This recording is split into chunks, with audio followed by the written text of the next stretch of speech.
And what I do in my courses at the University of South Florida is that I have a class where I take seniors after 4 years of studying business, and they come together. There's no more than 40 students over there, and I start my course with saying that you are not entering an academic classroom, you are entering my boardroom.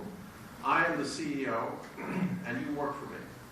And I carry out my course as a practical example of how you lead a business through various kinds of problems.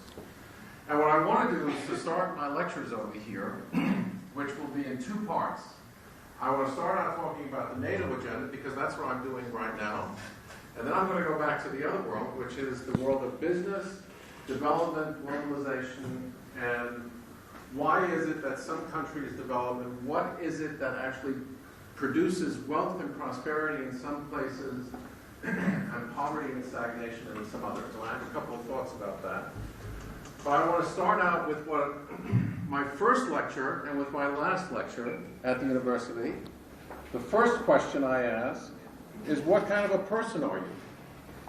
Are you a leader or a follower? Are you a buyer or a seller? In English they say, are you a chief or an Indian? And one of the things that is very difficult, not only in business but also in public affairs, is before you determine for yourself what kind of career you want and where you fit in a public organization or in a private organization, is to make the determination what kind of person you are.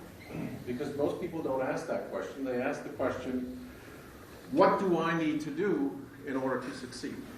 And place themselves outside of the process of personal engagement.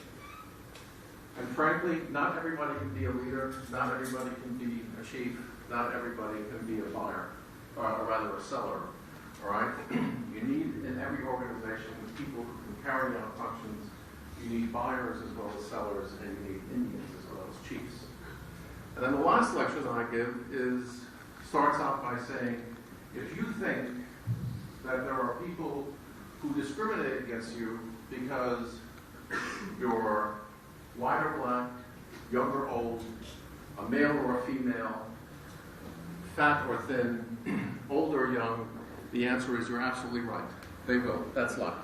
And the only thing you can do about it is try to resist it and make the world a better place for your kids and for your families in the future. But the only thing that you can do in your situation is to be better.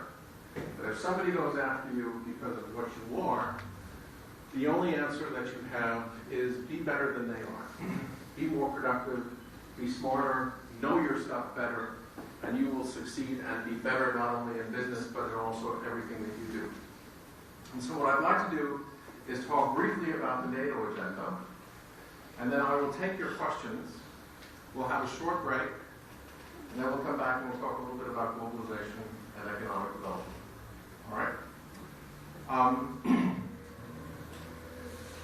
I started at NATO